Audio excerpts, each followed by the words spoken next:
Hello, and welcome to the pilot episode of Clout Cafe, a brand new DailyClout podcast that we're so excited to be launching.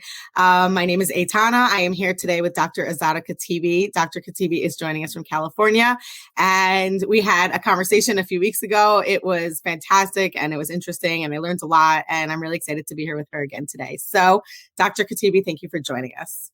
Oh gosh, Aitana, it's such a pleasure to be here. Thank you so much for having me. I'm excited to delve in. For sure. Okay, so let's just start. Let's just start with your background, your medical background, your childhood, if you want to, and as far back as you want to go, and just dive right in. Sure. I mean, you and I met when we were talking about this lawsuit, AB 2098, and I can see now that my medical training and my childhood, all of that stuff kind of got me to this point where I am now fighting in the courts against medical censorship and for medical freedom. And, my story is that I'm an immigrant to the United States. I grew up in Iran. I was a very smart, quick child. I had a deep sensitivity and an empathy for others. And I was born around the time of the Iranian Revolution.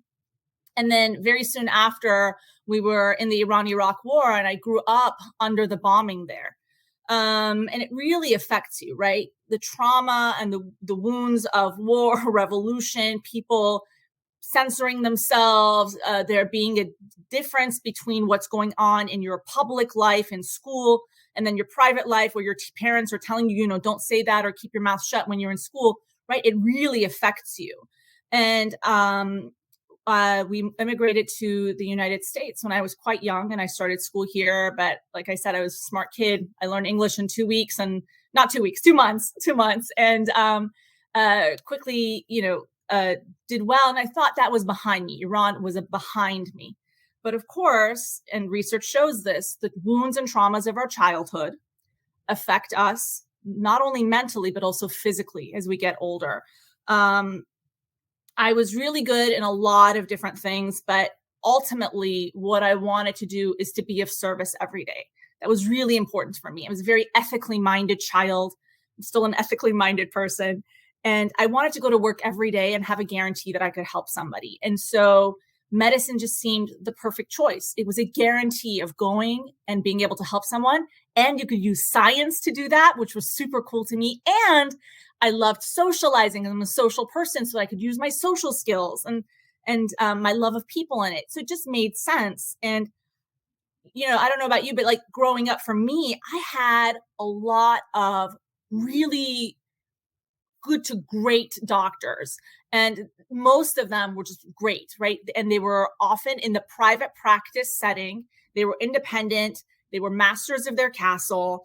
And that's what I aspired to, in that it was a smart person who was independently minded and thoughtful, caring, curious, good listeners. Like that's the kind of doctor I wanted to be.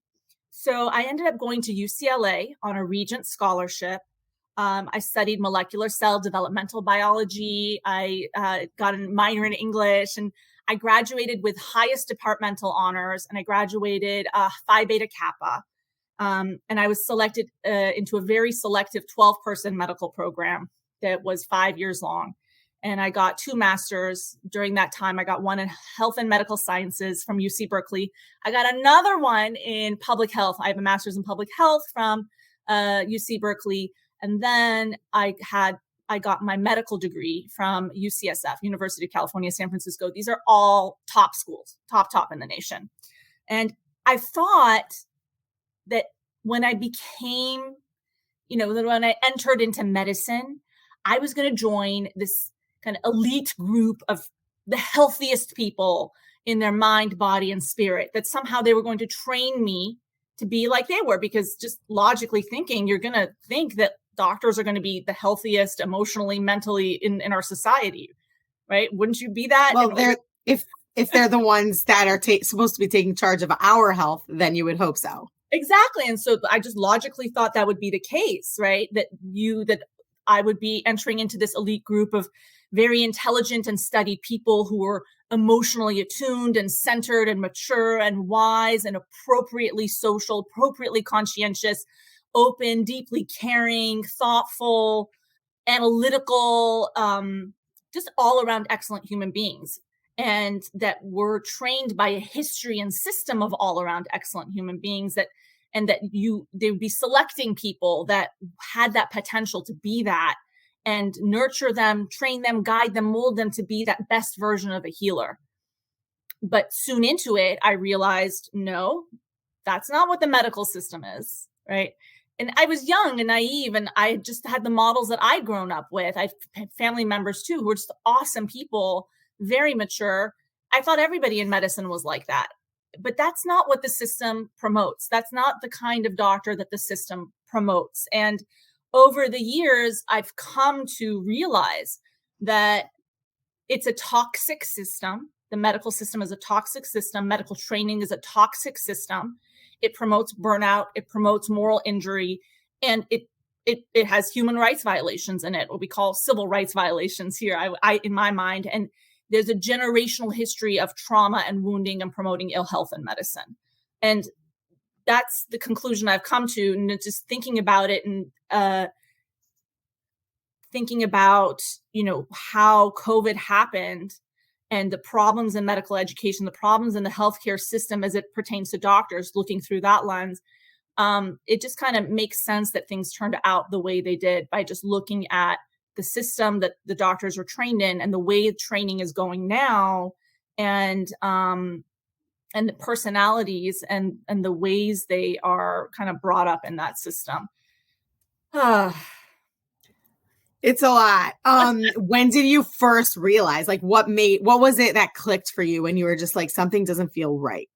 Well, I just very early on in medical education, I said, wait a minute, like, some of my teachers are really emotionally, like, there's something wrong here. And there's I just felt like there was poor communication happening. And I didn't see that we were being trained to be that aligned person in mind, body, spirit, or at least even mind, body, in terms of that emotional maturity, the communication, the deep analytics. I realized politics involved, and the not really promoting of true health. I realized that quickly, and I said, okay, well, this is how it is. I guess I have to suck it up and just follow their rules.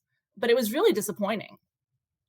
So what would you say they trained you for? Like, if they weren't training you to be that kind of full picture of health, what were they training you for? Well, I think that medicine selects generally very young people or younger people who like to follow rules, or that, right, it selects them, and then it's often the people who are rule followers, and they like to follow schedules, people who like to follow predetermined pathways and not rock the boat. And a lot of doctors and students are really, really caring who go into medicine.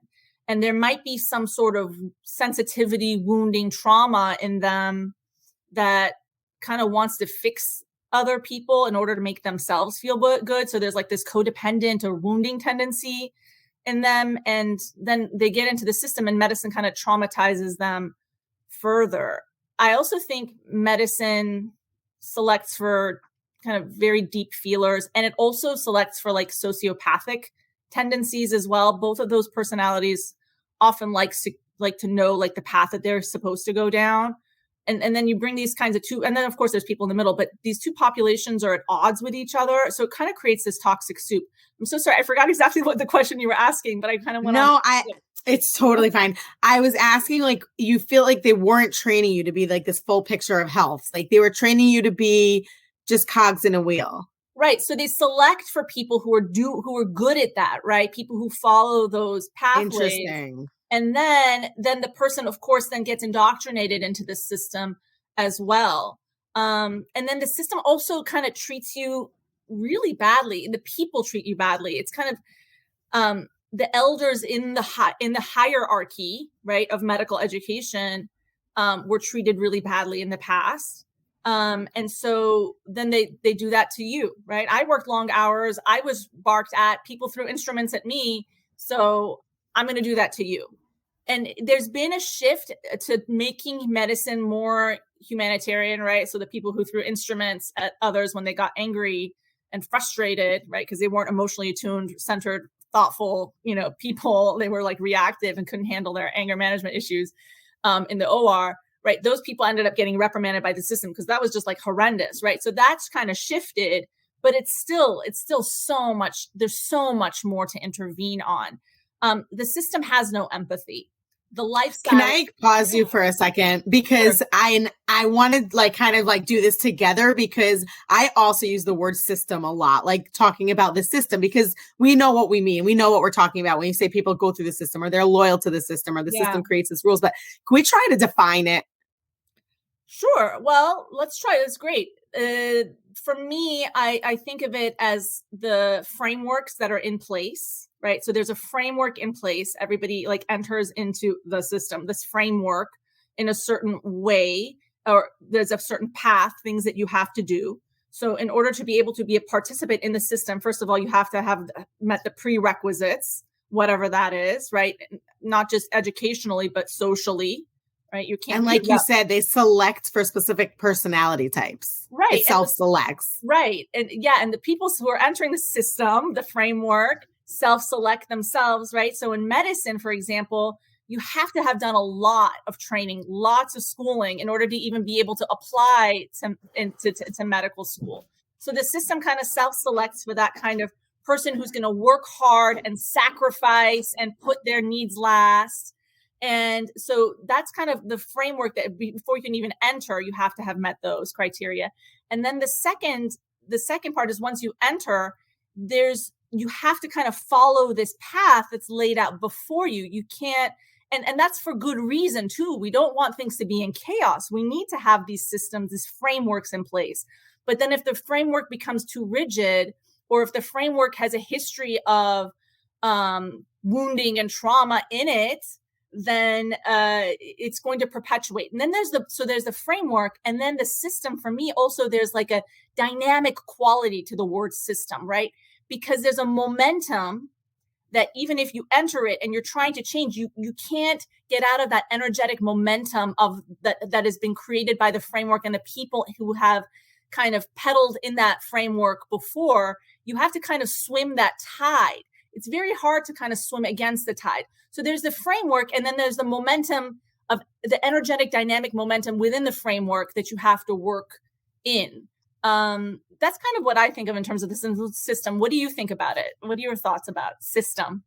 So I like everything you said, of course, makes a lot of sense. And it also does add to this picture of like how so many medical people in the medical field were able to go along with it. And they're just, like you said, they're just trained really from day one to follow a very rigid set of rules, which also, again, is in place for good reason, but can get, if the system gets hijacked, then we're all in big trouble, which seems to be what happened here. But on a bigger picture, I feel like the system is just this marriage of the pharmaceutical companies and the government funding the majority of healthcare systems in America. Like like hospitals are just now owned by these giant corporations, and there's so few small independent doctors left that there were few people to speak out when the systems caused chaos and became out of control. Yeah, and your point to the other people and entities being involved in the medical system, right? The pharmaceutical companies that they started their influence and their influence and their interrelationship in medicine decades ago, when certain medical schools were shut down, certain medical programs were shut down for not being scientific enough, and that's true. It's good in a way because you don't want snake oil salesmen teaching and things not being based in fact.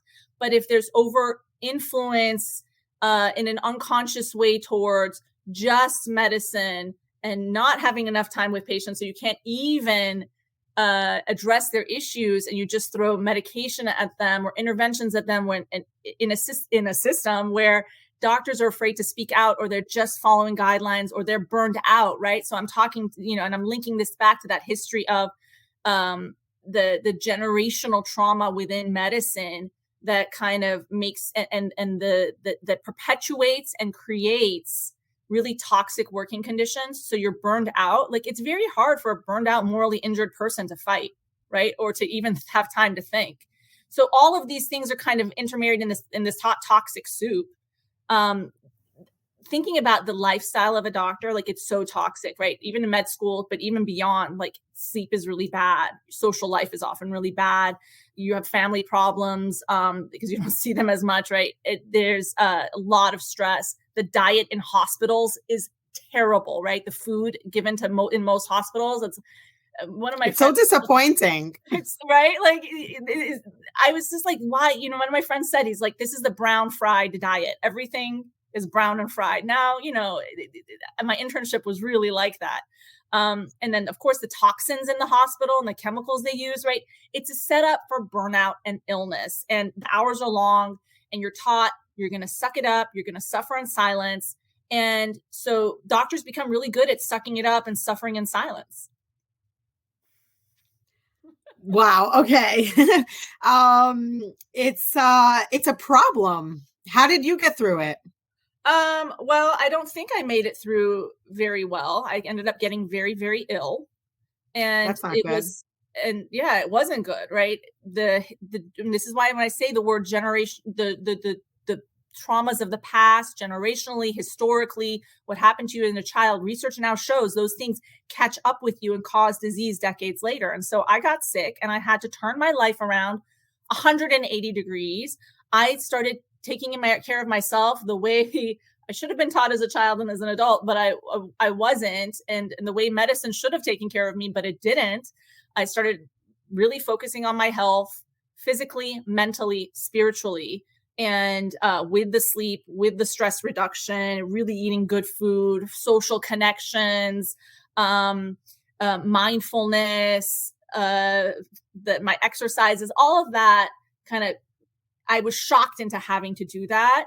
And it's been a slow journey and it's an ongoing journey, but I'm so glad. And so now when you're outside of it and you're looking into it and you see that framework and you see the historical context, the generational context, the systemic factors and influences, it's shocking to me, because now I'm on the other side and I look at it, I'm like, that's crazy making. In terms of, I just want to address the question that you had said about medical education, Aitana. Some of the problems in medical education are that it's not very comprehensive. So there was a shift to problem-based learning where there's people are presented with a problem, students are presented with a problem, and then they have to kind of do the learning themselves to figure it out. But what happens is that there's gaps in knowledge that get formed that way. So I don't think that, and not all schools are like this, but that is a problem that can happen. Another problem is that there's been a focus away from critical thinking and deep thinking and to just doing and following guidelines. And again, if you're someone who likes to follow rules, that's kind of, you just kind of always, you lose your sense of your own thought and you go to following what must be right because the people in authority, the people higher on the hierarchy are saying it. That's dangerous. And then there's been a shift away also from teaching of statistics and people having a strong background in statistics and statistical analysis in medical school, and how to analyze a journal article well and how to analyze it critically. The amount of time given to that is really, really poor.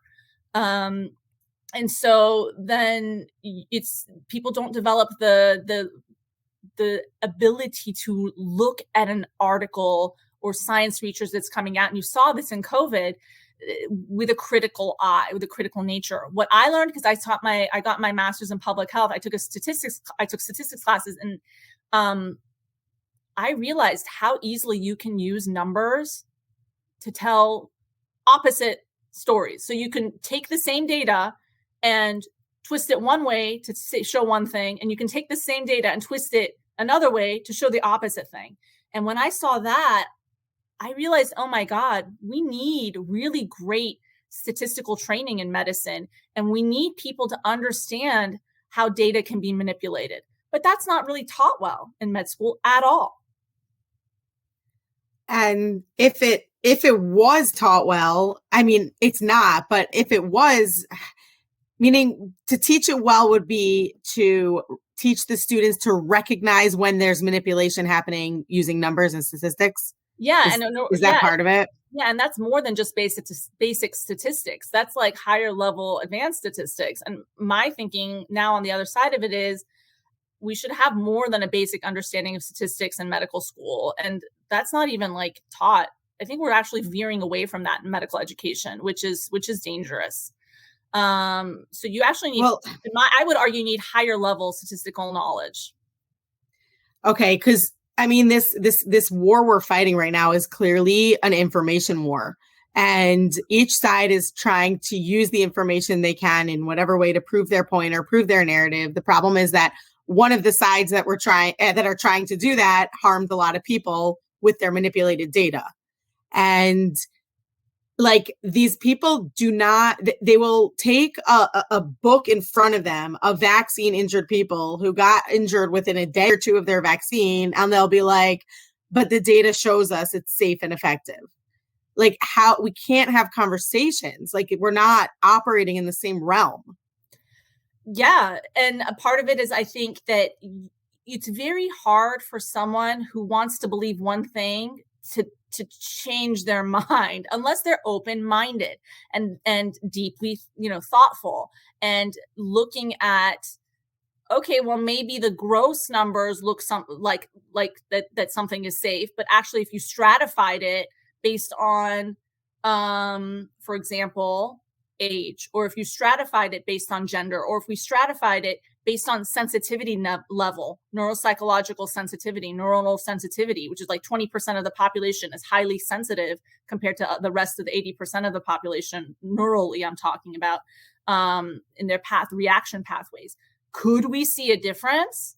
And for someone to say, well, the gross data shows one thing, but we have to it may be that there may be certain people that are more affected by by an intervention, for example, a vaccine, that are more at risk. So could these 4, 5, 6, 7,000 people be part of that group? And let's look at that and let's be curious about it. We need those deep thinkers, and we don't have them to the level that we need them. So how do you take all of this and this kind of 30,000 foot view that you have and incorporate it into the way you practice medicine? Because I mean, another thing is probably that the doctor, your average doctor, just doesn't have time. He doesn't have time to be sifting through this. He has to believe what the CDC emailed him that day. You, I think, hit the nail on the head in terms of one of the major things that are affecting the situation, the lack of time. Another thing is also the loans, right? These doctors take out lots of loans, hundreds of thousands of dollars in loans. So they come out handcuffed out of medical school and they have to pay back these loans. So they're kind of almost desperate for a job no matter what. And starting on your own nowadays is perceived to be so difficult for people. And so they join kind of a corporate hierarchical entity, most of them. Even if and usually those entities, they're not selecting for, again, they want people who are going to work well with them. So in order to keep your job, you can't ruffle feathers. And in order to rise to leadership, you have to play that political game. And the regular doctor who's now, let's say, part of this corporate entity, they don't have time, like you said, to be doing the extra deep thinking. They're working morning till evening, usually, for this entity that is now telling them how to lead their lifestyle, right? They're not independent anymore in terms of setting up their own time and having a say, because then the model has gone away from private practice to these more corporate-like entities for the vast majority of doctors. And so they don't have time. They don't have as much autonomy. And so that's like a setup for not thinking. When I used to work for Kaiser. I had a very long commute. So that I didn't even have time to think about my own life, let alone what's happening politically. The system is super sick. We have these big buildings, this fancy technology, but our lifespan is not increasing with how much money we're spending with our expenditures. So it's mind boggling to me that the system is like in this way, but there's not enough critical thinking to say, hey, stop. We've got to revamp this, turn this upside down, because it doesn't make sense how we're living in this system right now in terms of healthcare, and how we're giving up our autonomy as doctors. Insurance companies now are, and they have over decades, contracted with the private practice doctor model. Was one where they would get paid a lot more. Insurance companies used to pay them whatever they wanted. And then the insurance company said, let's start contracting with these doctors for lower rates. So then the doctors who were desperate or wanted to keep their relatively affluent lifestyle, contracted for lower and lower rates. But what do? What happens when you do that? You have to make up for the money somehow. So you start shortening your visits. So instead of spending 20 minutes with a patient, you now spend 7 minutes with a patient. You're supposed to do everything in that amount of time, right? That doesn't even make sense. So the patient doesn't get their needs met. And it promotes this medication model, this Band-Aid model of care, where instead of actually doing a root cause analysis of the health problem, you just go and you give them a medication. Oh, you're feeling low? Here's an antidepressant. You have high blood pressure? Here's a blood pressure medication. You don't even talk about exercise. What I realized in terms of how I was practicing before and the mistakes that I was making is that I wasn't getting to a place of really living my life and practicing medicine the way I wanted to. I was super worried about finances. I was living away from work. All this stuff took up time, effort, and money away from me living my authentic life, like living in that mind, body, spirit alignment. And I now have friends, doctors, who also realized how they were living their lives in kind of a toxic way, and they weren't living in a way that was good for them or for their patients. And they've changed drastically their way of practicing. So now they are getting away from insurance companies. They're creating more fee-for-service models. They're doing boutique medicine, or they're doing kind of niche work. And they're able to practice medicine and spend time with their patients in the way that they want to. And it is possible. It requires either a shock to the system, like it was for me, or just a realization that you want more autonomy and more of a say in your life. And I really hope that COVID is going to make that shift for a lot of other doctors. I do know some of my friends are coming to me. They're trying to go into like coaching programs to coach professionals, or they're going into consulting instead, or they're starting their own independent practices. And we need to kind of encourage that and use those models of healthcare. Yeah, that's amazing. And are you seeing the demand rise up alongside the establishment of these new independent style medical practices? Well, you definitely see there's been an increased demand, and there's over time, I think there's going to be kind of fits and starts into figuring out what models are going to work for what geographic locations and income levels of the patients. But I'm seeing clinics pop up all over the place where you pay like a certain amount a month and they take care of you. And you don't have to worry about insurance, and the doctor doesn't have to worry about insurance. So there's different models that are being played with.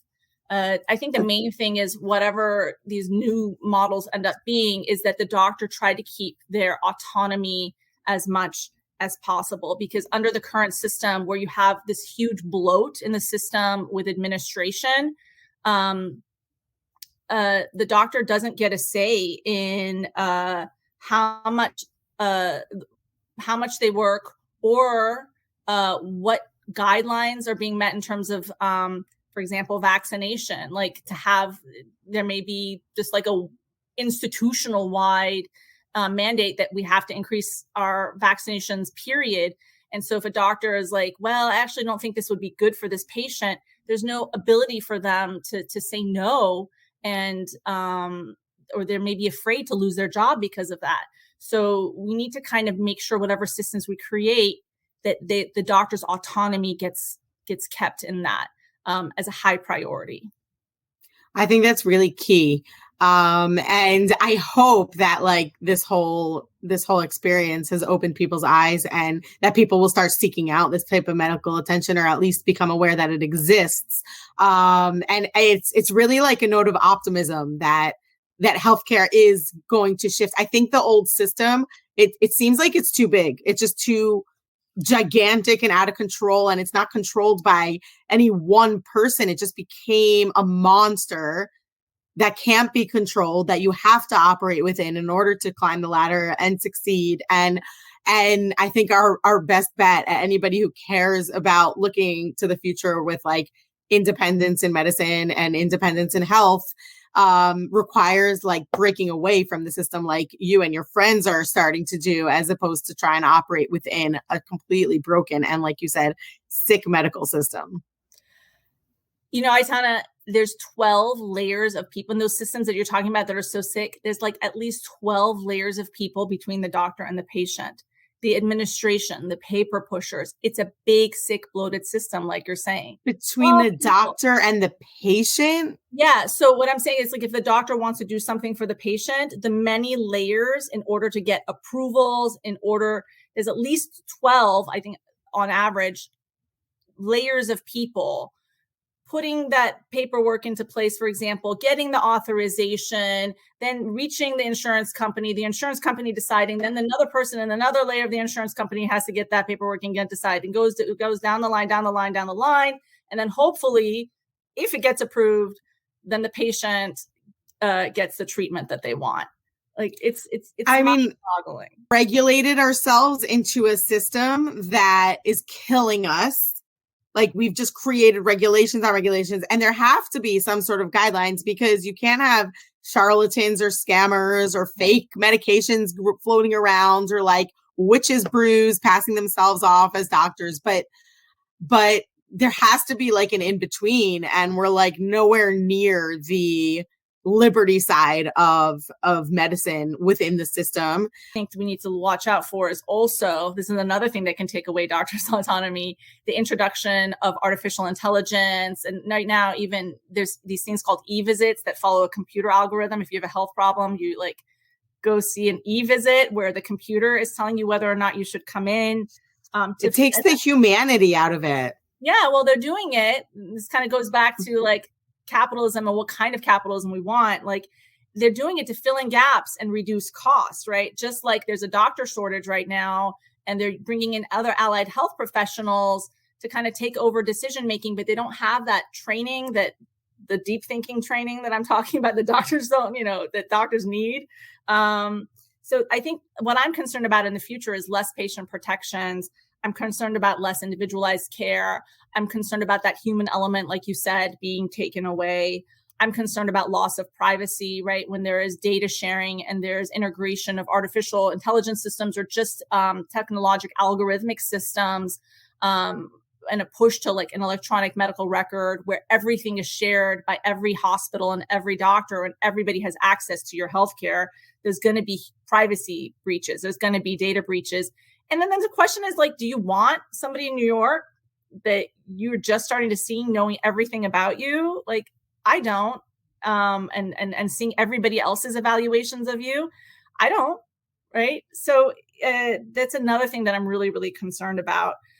There's already government registries being created in California, for example, with regard to vaccine registries. So now it's the law of the land that whenever someone gets a vaccine, it goes into the government registry. So in the future, the government can tell if there's an outbreak, they can tell who's vaccinated, who's not, and then they can target the privacy and freedom of the people who aren't, or they can give more freedom to the people who are. Those are layers that are the system, right? We were talking about the system and the momentum in the system. It's moving at such a fast rate in terms of the momentum that it's hard to kind of slow it down. But it needs to be slowed down. We need to keep intervening and creating new models and still speaking out and advocating. Yeah, well, I mean, that really just seems to be the way forward, is just to continue to hopefully have these medical freedom minded health clinics that open up. Obviously, we'll have to probably always operate within the system to some extent, for the expensive machinery and the technology that is really helpful and useful in medicine. Obviously, that could be used to our advantage. It'll take time, most likely, for this alternate medical system to be built alongside the old system. And we need, and going back to what we were talking about, looking at the neuropsychology of the kind of person who enters the medical field in the first place, and then how they get trained and how their psychology gets affected by virtue of being trained in that medical system. We need to nurture autonomous, almost rebellious, let's just call them rebels, autonomous rebels who say, hey, the king has no clothes. This system is ridiculous. And to be brave enough to create those systems. Because like I said, the psychology of doctors often is that they want to stay secure. They want to stay safe. They want to kind of follow guidelines. And so it requires a massive shift and a massive support of the people who have that rebellious tendency to create these new systems. And so I hope that your listeners will support those people who are doing that. Yes, I hope so too. And there's many of them, and hopefully there will be many more. It's just, we're going to wrap this up in a minute. And it's been so amazing, Azada. I love having you on. It's so much fun. But oh my gosh, thank you so much for having me. I just love the fact that you have energy and passion and you're going forward. It's just wonderful to be in a like-minded tribe with people like that. Which has been just like the journey of a lifetime, is meeting all these amazing people who are so mindful, is really the one word I would use to unite all of these different medical freedom advocates, because it takes a mindful person to shift their life and their thinking into like a new path, because something felt off, instead of just continuing to go along with it. It's just in complete contrast to what the official public health experts, so-called, are working on right now. Like, I've been following the American Board of Internal Medicine. They're the board that certifies and tried to take away Dr. McCullough's license and his credentials.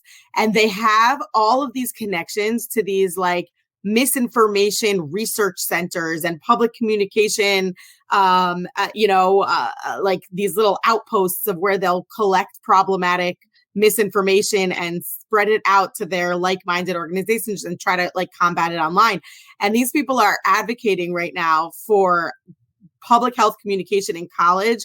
And their entire goal is combating the information that does not fit the narrative. They just as much say it.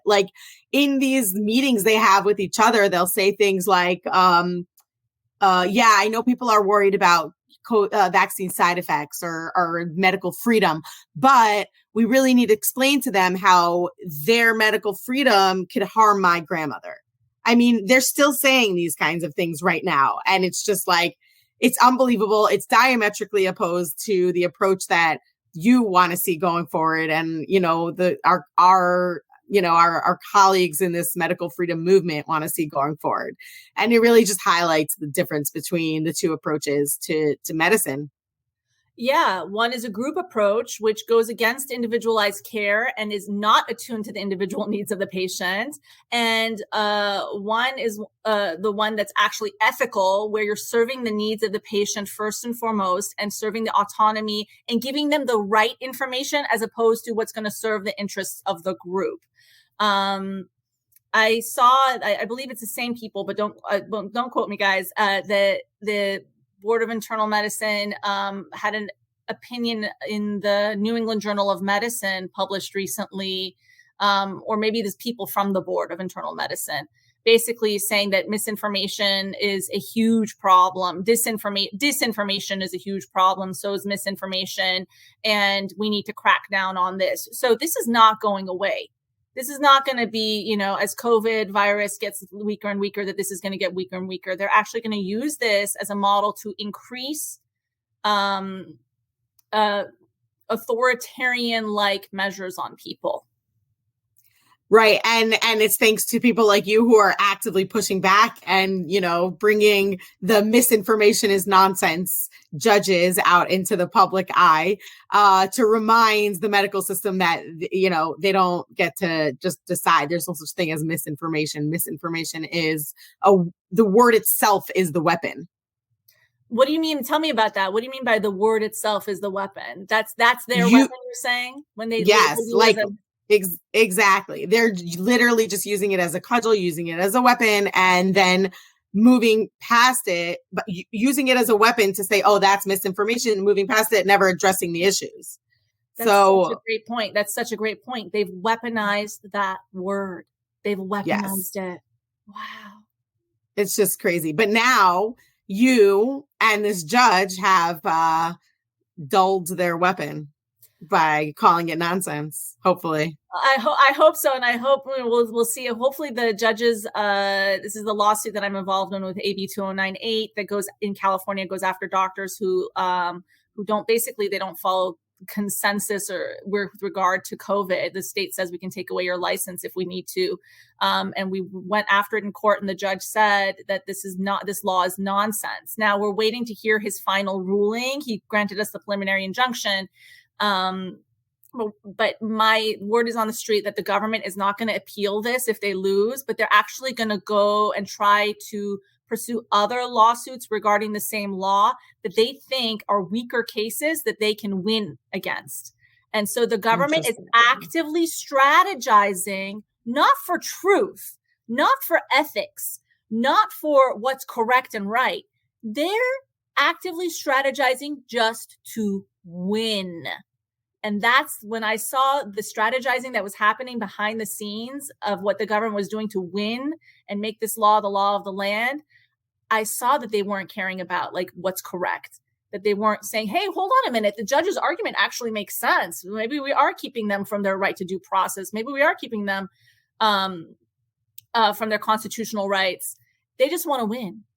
It's the momentum of the system is so great that they don't even stop to have that mindful thought about what's right.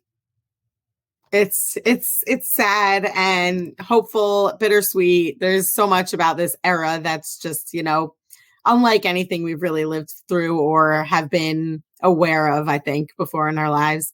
I don't want to take up more of your time. I'd love to thank Dr. Azada Khatibi so much for coming back onto DailyClout, Clout Cafe, our new podcast. And Dr. Khatibi, where can people find you? I'm on Instagram at Dr. Azadeh Khatibi and on Twitter at Azadeh Khatibi. I also have a Facebook page. My first name spelled Azadeh Khatibi is my last name. Azadeh Khatibi. Azadeh Khatibi. I'm so honored to be the first guest on your podcast. This is super exciting. Yeah, I'm like so happy to have you here. And we definitely have to keep in touch. I want to, keep hearing about the lawsuit and everything else you're working on. And thank you so much. We'll meet up again soon, I'm sure. Yeah, and what a pleasure to talk to you. Thank you for your infectious, powerful advocacy. Thank you.